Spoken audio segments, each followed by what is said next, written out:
જિંદગી જીવવા જેવી છે. જિંદગીમાં તમે જો મોજ ન કરી, બોજ ન ઉતાર્યો તમારો, અને તમે તમારી ઈચ્છા મુજબ જીવી ન શક્યા, તો આ શ્વાસ લઈએ છીએ જિંદગી અને જેલ વચ્ચે ફેર શું છે એ મને સમજાવજો. જેલ તો એ જ છે ને, શ્વાસ તો ત્યાંય લેવાના છે ને રોટલા તો ત્યાંય ખાવાના છે, 5-15 લોકો વાત કરવા માટે ત્યાંય મળવાના છે, પણ તમે તમારી ઈચ્છા મુજબ મરજી મુજબ જીવી નથી શકતા ને, એટલે એ જેલ છે. એટલે કેટલાક માણસો સળિયા વગરની જેલમાં જ આખી જિંદગી જીવા કરે છે, મરજી મુજબ જીવી નથી શકતા. કઈ ક્ષણે શું થશે આપણે જાણતા નથી, કઈ પળે થશે એ જાણતા નથી.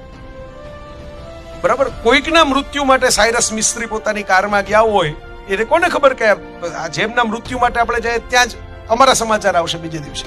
ત્યારે ઈશ્વર છે એ પોતાની કઠપુતળી તરીકે એની દોર તમારી ઊંચી નીચી કરી શકે એમ છે.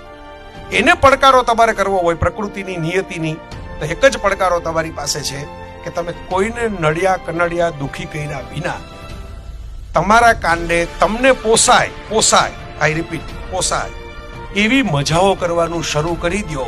એટલે જેથી જવાની ક્ષણ આવે ને તેથી અફસોસ હોય તોય ઓછો હોય કે આપણે મોટા ભાગનું તો માણી લીધું.